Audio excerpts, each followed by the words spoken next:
Agenda, so thank you for being part of that today. We believe that the committee hearing will probably last about 5 hours, and we of course are going to convene. We are hearing from a lot of important folks today, including those of you who've come far to testify. We will be hearing today from the Department of Aging, the Department of Social Services on Community Care Licensing Division and In-Home Supportive Services Program. And also we'll be hearing, of course, about SSI, SSP, the Income State Supplemental Payment Program. There are no vote-only calendar items today. All items will be up for discussion, and we will be taking public comment after each agenda item. We will be asking that you please keep your testimony to 1 minute so we have an opportunity to hear from everyone who is here. So thank you very much for that. And we will begin with the first item. We ask that we welcome the administration, ask them to respond also to each agenda item.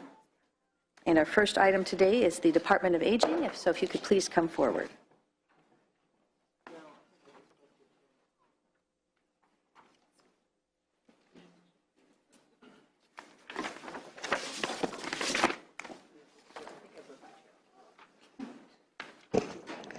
Well, I'd like to welcome the Director, Laura Connolly. Thank you for being with us this morning.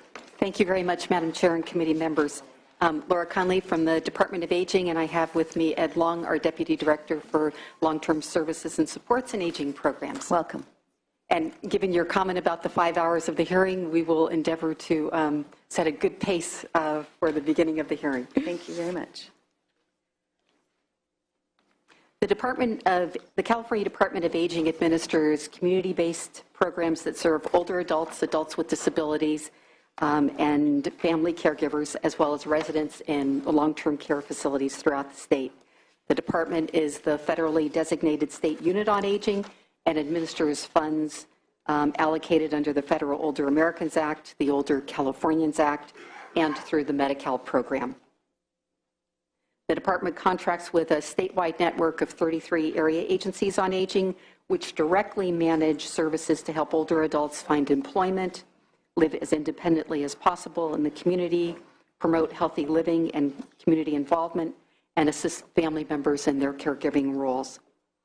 Examples of the services that you may be very familiar with are certainly the congregate and home-delivered meal programs, but those local programs also include supportive services and care management services, legal services, the long-term care ombudsman programs, and elder abuse prevention programs as well.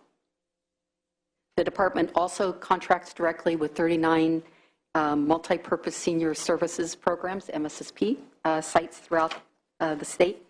And we also certify adult day healthcare centers participating in the CBAS program, the Community-Based Adult Services Program, for the Medi-Cal program. The agenda that you've received provides a summary of the department's funding, a graph tracking that funding over the last 5 years, starting in fiscal year 2010 and 11. As noted, that did not reflect the sequestration reductions, and I'll certainly speak to that. But also just in terms of the trends that we've gone through, I think over the last number of years, our fiscal trends have certainly been the ones that have been most predominant. Between 2007 and 2012, the Department of Aging's budget was reduced by approximately $30.1 million in general fund, given the very difficult situation the state faced in terms of its general fund. And this included the elimination of state-funded community-based services programs in the Older Californians Act, supportive services, and it also reduced ombudsman and elder abuse prevention and senior community employment program funding, general fund, and it also reduced the MSSP funding levels as well.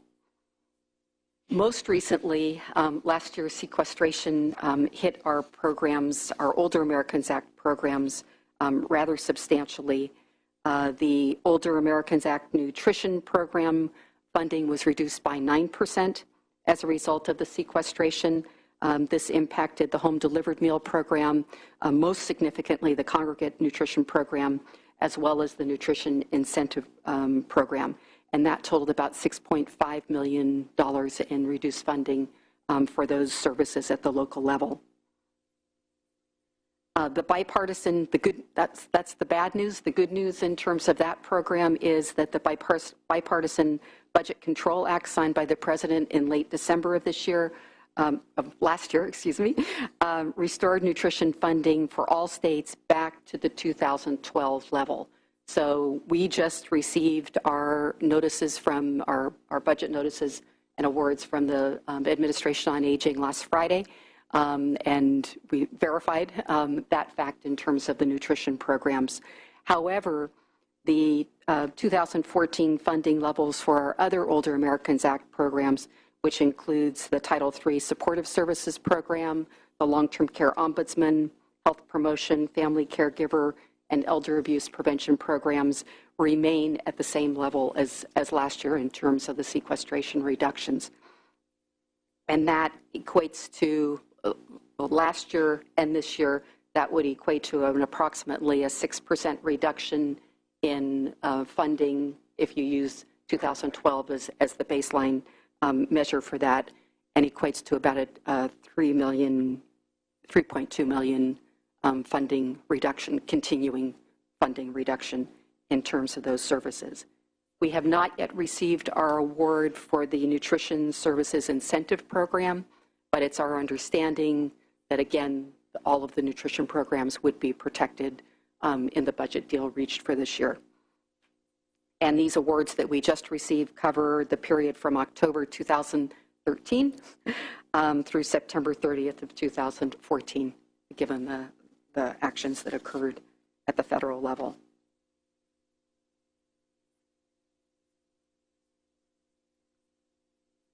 Any questions, or shall I just continue in terms of that? Thank you. Beyond our core programs, particularly given the difficult state fiscal situation over the past number of years, California has sought additional federal resources to expand opportunities, continue innovation, and improve service delivery for older adults, adults with disabilities, and family caregivers.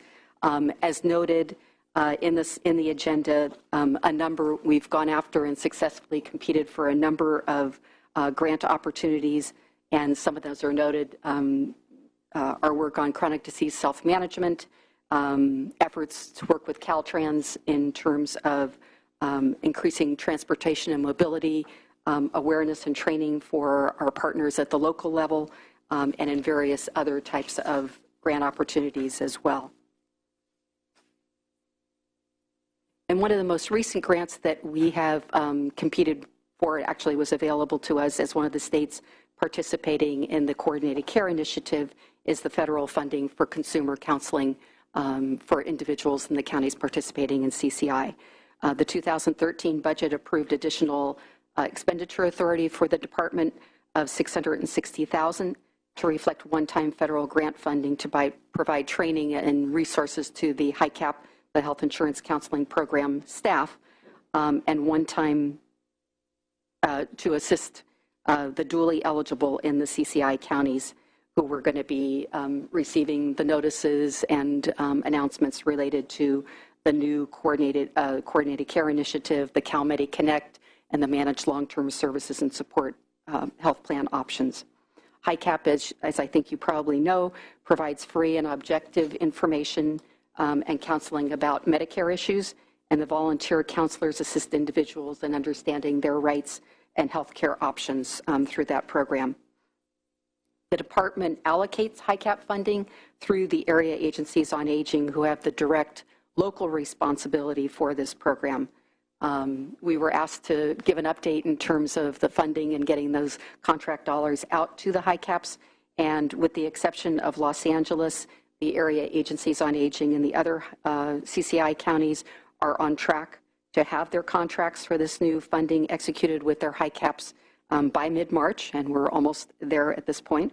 In Los Angeles, that will be occurring in April, and we have been in communication with all of the HICAPs in the CCI counties, have conducted joint training with in partnership with Department of Healthcare Services for the HICAPs and the AAAs via webinar, and are in close communication with them in terms of their needs and how things are going, the phone calls that are coming in, et cetera, to them during this initial rollout, the 90-day noticing process that's begun in a number of counties.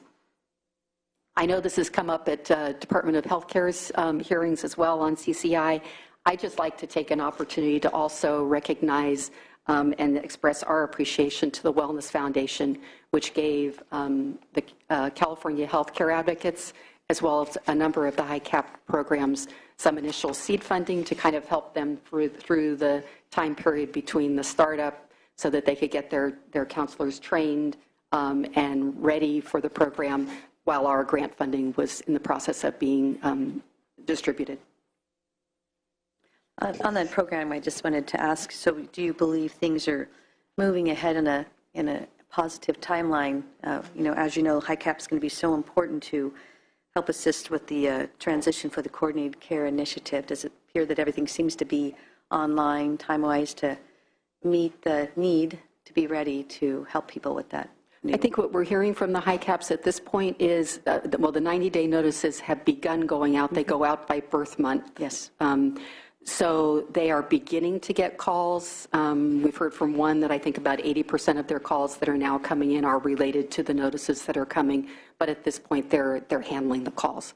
That will certainly increase as time gets closer with the 60-day notices coming out to people, but as of this point, they are managing, and we're certainly looking to coordinate closely with Department of Healthcare Services, their contractors who are also out in the community doing presentations, and certainly with the health plans in terms of outreach and helping to triage calls, because there are distinct rules in terms of why you should call, consumers should call the health plan, yes.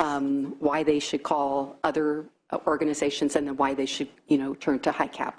So we want to make sure that people are getting to the right resource, and that we're using HICAP's resources as effectively and efficiently as possible as well.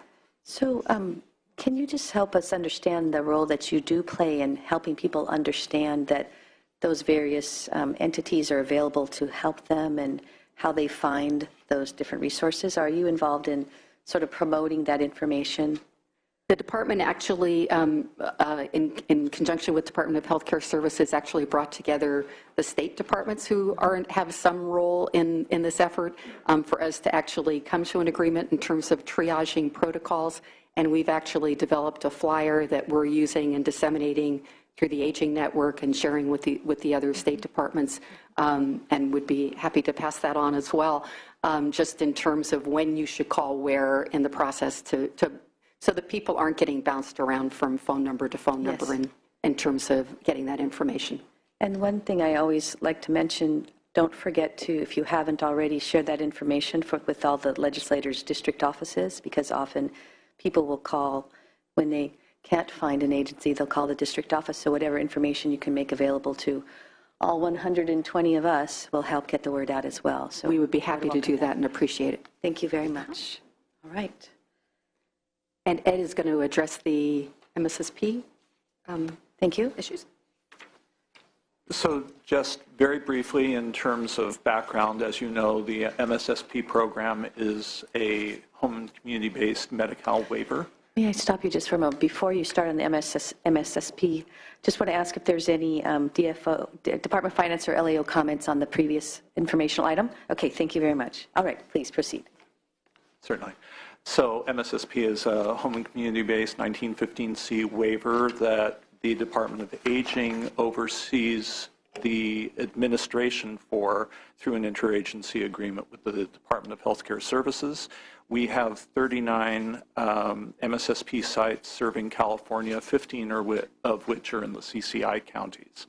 And the focus of MSSP, as you probably already know, is really on care management for people who are Medi-Cal eligible, 65 and older, who would otherwise be in a skilled nursing facility, and some limited purchase of service as well for those individuals when there are not other resources in the community to address individuals' needs. So I I understand that your particular interest has to do with MSSP and CCI and how we are engaging with the MSSP sites and staff during CCI implementation. And I would say we're very engaged with MSSP sites and staff. We have regular communication with the MSSP Site Association leadership and membership through face-to-face meetings that are regularly scheduled, as well as ongoing telephone communication. Starting back in 2012, as we anticipated CCI, we engaged with MSA and the Department of Healthcare Services in trying to assist MSSP sites in understanding what the CCI was and how the cutover to managed care would affect them and their participants. Those conversations have continued.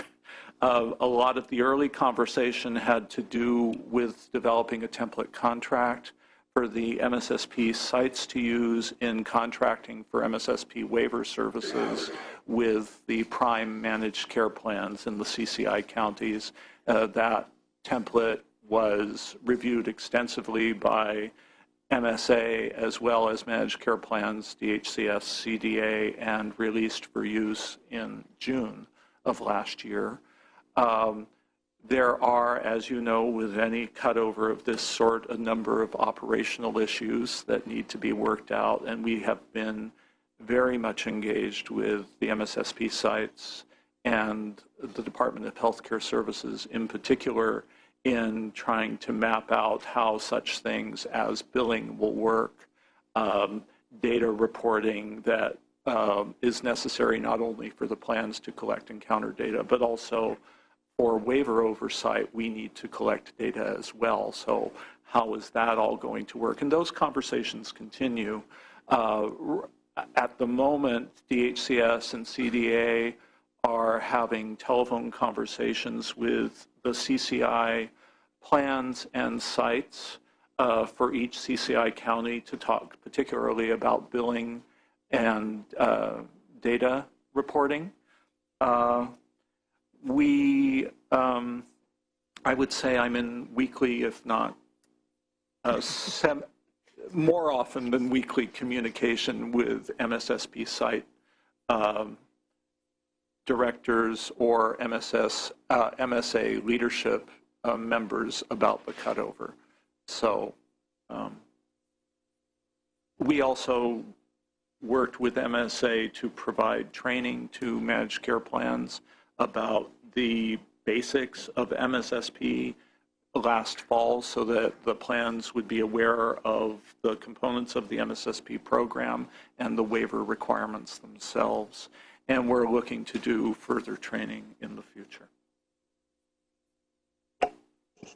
There was another question I believe we asked you to address, and that is looking ahead. Do you believe the administration intends for MSSP to continue to be budgeted as a separate LTSS program? So I'll answer the whole question. Our oversight role will continue with the MSSP sites in the CCI counties for the 19 months that they continue in the program from cutover to the end of the program. The intent is that after the 19 months, in the CCI counties, the high-level care management that MSSP sites do for the most vulnerable would continue as a plan responsibility, but not as an MSSP waiver service. So it would continue. I would have to really defer to the Department of Healthcare Services on the funding implications of what happens after 19 months for the state. But I do know that care management for MSSP participants or people who are similar to them for what are characterized as home and community-based high individuals is a plan responsibility. And would the Department of Aging continue to have an oversight role at all? We would continue to have an oversight role for MSSP sites outside of the CCI counties, except for there could be those instances where MSSP waiver services would have to continue to be delivered in CCI counties because either a zip code area in which a fee-for-service person lives is not covered by the plan, or the person is not otherwise covered by the plan. All right. And you said the funding issue, you would have to defer to the Department of Health Services? Yes. Okay. All right. Any other comments under the MSSP part of the presentation? Department of Finance, Elio? Okay. Let's stop for a moment and see if there are any public comments on MSSP or on the overview that we just had prior to this. Please come forward.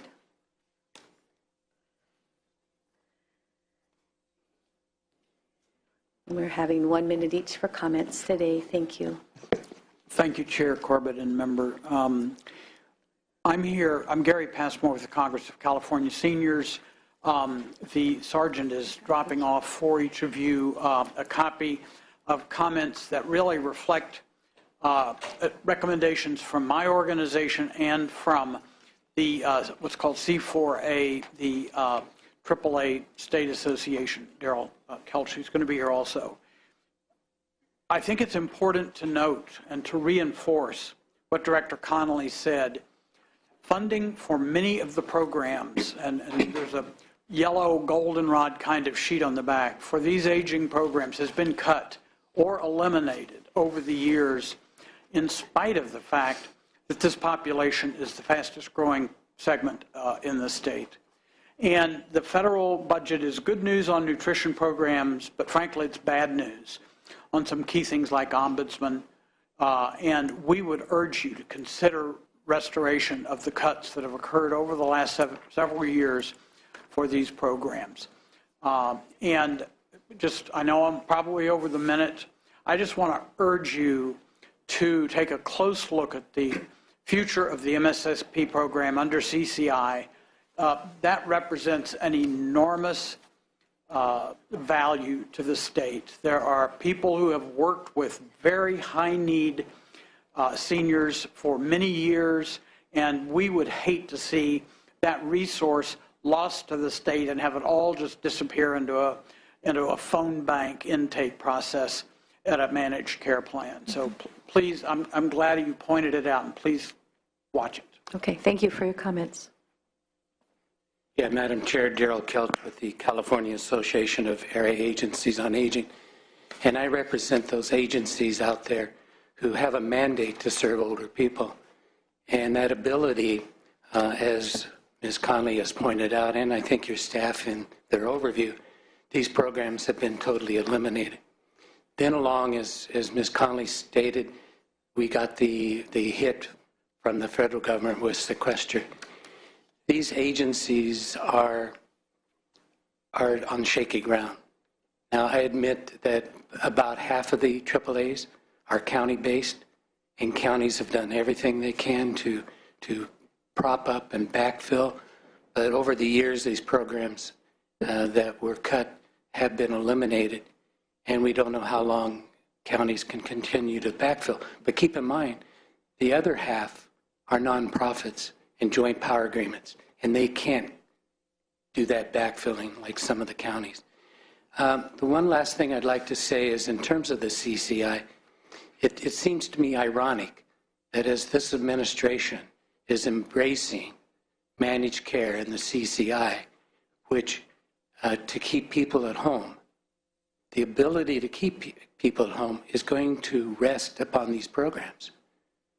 The home, the home delivered meals and all of these other programs. It's going to need a viable local network of area agencies to do that. So we'd ask that as you continue to deliberate, that you would consider restoring these funds. Thank you very much for your comments. All right, so this is also an information item, so there's no vote, and you can move on to the next item, expanding capacity to service persons with dementia and managed care plans grant. Right. We have 3 budget change items in the budget that we will speak to, and the first is this federal demonstration grant that we requested and have received from the federal government. CDA requests $820,000 in budget authority for a 3-year time period from October 2013 through September 2016 for grant funds received from the Federal Administration on Aging. We have been receiving this type of demonstration grant competitively procured for the last 10 years at the Department of Aging, focused on improving the availability of dementia services. We've primarily focused on ethnically diverse communities who are often underserved in the various home and community-based programs. And we saw this recent and actually rather surprising, given the sequestration cuts, grant opportunity as an additional resource that we could leverage to expand the care management capacity within the healthcare plans that will be participating in CCI, to better identify individuals who may be enrolled in their plans, and then to provide care coordination, improved care coordination and services to those individuals and to their family members. So we applied for this grant, and we're one of the 5 states awarded a grant. Congratulations. Thank you. Our focus is that we will be working with the healthcare plans, and those plans are outlined in the agenda, given the grant resources that we have, to work with them in terms of taking existing evidence-based training that's been developed previously for care managers, customize them for this program, and also customize them for the health plans so that they really can get additional information in terms of understanding dementia, understanding the needs of these individuals, ways of dealing with individuals who may have dementia and difficult behavioral issues and other situations that really put them at risk in terms of being able to remain independent in the community. And also to be able to support family caregivers who are often caring for these individuals in terms of training and education, in terms of dealing with behavioral issues, understanding the disease progression, and respite services for these individuals as well as referral to other home and community-based services that may assist them.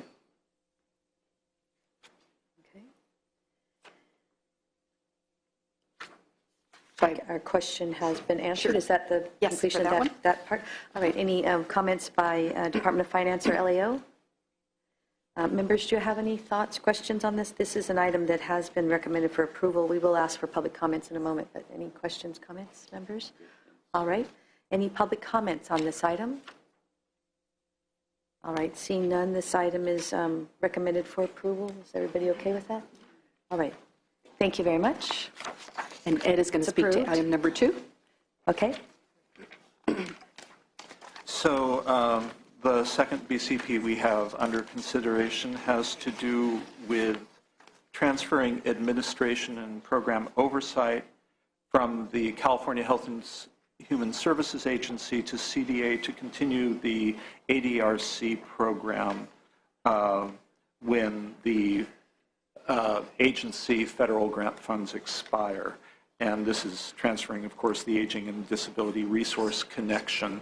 These are also known as Aging and Disability Resource Centers, but these ADRCs may not be a physical location so much as a virtual location that enable individuals with disabilities and older adults to connect to services in the community, to assist them to remain in the community, and to assist their caregivers as well. So we would be looking to transfer 2.6 one-year limited term positions to the department. This proposal includes $275,000 reimbursement from DHCS via an interagency agreement, and CDA would use $143,000 in existing federal funds for administration, and would provide the state match via $48,000 in state long-term care ombudsman expenditures. I know that one of the questions had to do with why does it make sense to have CDA administer this program, and we think CDA is the logical choice for this because the ADRC program aligns with our mission to assist people who remain in the community. It is authorized under the Federal Older Americans Act, from which we derive a significant source of funding. And the program must be housed at CDA in order to draw on Administration for Community Living administrative funds, which can support the program moving forward. Also, we have a very close collaborative relationship not only with area agencies on aging, but independent living centers, and that, of course, is a key partnership for the ADRC model. So in addition to that, because we are an administrative entity with program oversight responsibilities on an ongoing basis, it makes sense for us as an administrative entity rather than an agency to take over this responsibility. Okay.